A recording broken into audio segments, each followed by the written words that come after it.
Hi, Laura here from Firebird Summit. So I hope you've had a wonderful week. I've had a few interesting things happen. And so one of the things I wanted to talk about today is how some consistent themes keep coming up and dovetailing together. So obviously in my work on strengths, I am a strong advocate for the idea that the more you know about your strengths, the more useful they get. What I am constantly surprised by, though, is how much that theme dovetails into other aspects and sources in my work.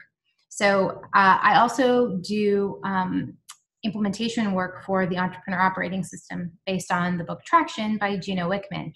And in that model for helping entrepreneurs run their business, one of the things they talk about is what they refer to as delegate and elevate. And the idea here is that everybody has things that you naturally do extremely well.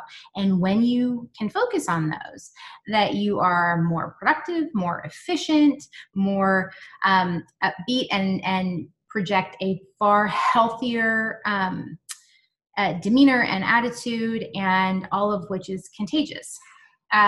Additionally, the professor by the name of Tal Ben-Shahar, who has taught happiness studies for Harvard and a few other universities, has a certification program that I'm also taking, which is the happiness studies certificate. And I have a long-running debate with my old business partner about use of the word happiness. It's kind of a trigger for me, and I don't like the use of that word.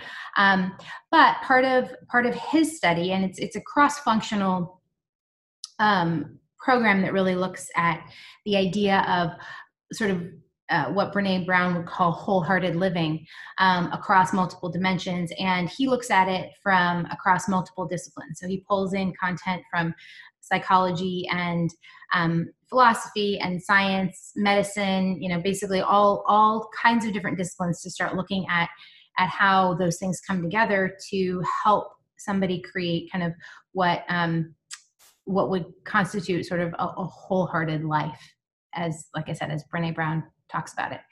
And part of what is interesting to me there is that a big part of his work also comes back to the idea that working from the place of understanding and building on your natural strengths is an incredibly important thing to do to have a fundamentally happy and fulfilled life.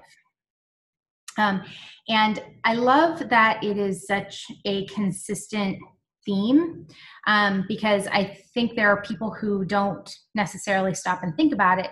And when they do, they're often of two minds. Does it really matter? Or, okay, that's interesting information, but I don't see how to use that.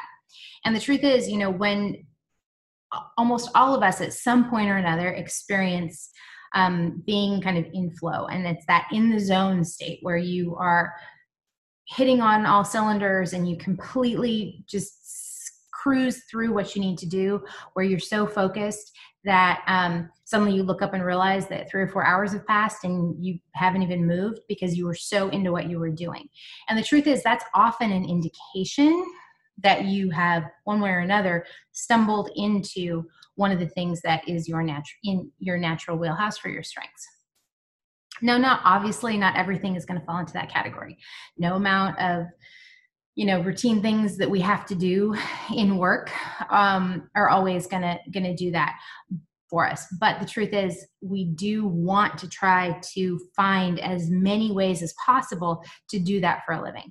And so for me personally, one of the things that has been super important to really figuring out how to drive what I'm looking for out of my new life here in Miami, or any moves I make or business changes that I engage in, is really looking at what my natural strengths are and then figuring out where what I'm doing plays to them or where what I'm doing is fighting them.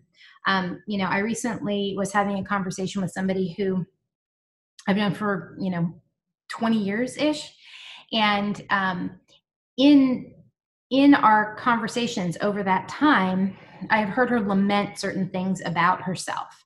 And when she took the strength assessment and I was looking at her results, I realized that the things that she was consistently lamenting were because she was trying to fight a lot of her natural inclinations. And so before Christmas, when we were speaking, I suggested, you know what, instead of fighting it, why don't you just try to dive headfirst in? You know, all of your strengths are oriented this direction. So instead of trying to deny it or combat it or pretend that you can live without it or work around it, why don't you just do it? Take the opposite approach. And then, you know, after the first of the year, we talked and she told me, you know what, I did it. And I spent all Christmas, you know, going through what we discussed. And as it happens, I actually feel much better and I'm ready to move forward. And it was a really interesting example to me about the fact that we can try to fight it. And to some extent, you know, there are things that might be worth fighting. But more than anything else, the more you understand it, the more you understand how to harness it to get where you actually want to go. And every single time I see that in myself or in other people, it's a really interesting reminder to me that I spent a lot of time at different points in my career trying to be something that I'm not. I tried to be more technically oriented or really granular, in the weeds, detail oriented about things. The truth is, it's not really my specialty. You know, as a project manager, I understood what was going on in my projects, especially big ones. And once I had that broad view, I didn't really need to know what, you know, some of the details of the test scripts look like. And to be honest, I didn't want to. And when I had to get into that level of detail, that ended up really rubbing against what I was good at, which was mobilizing the team, keeping people moving, getting them what they need, getting things out of their way that are stopping them from being productive. Those things were very, very good uses of my time and my particular skill set. The, you know, sitting down and reviewing detailed test cases or making sure that, you know, code was compiling properly was not a good use of my time. And the thing that is interesting when I talk to different people who have looked at their strengths and they have kind of recognized that, you know what, I'm gonna lean into that one.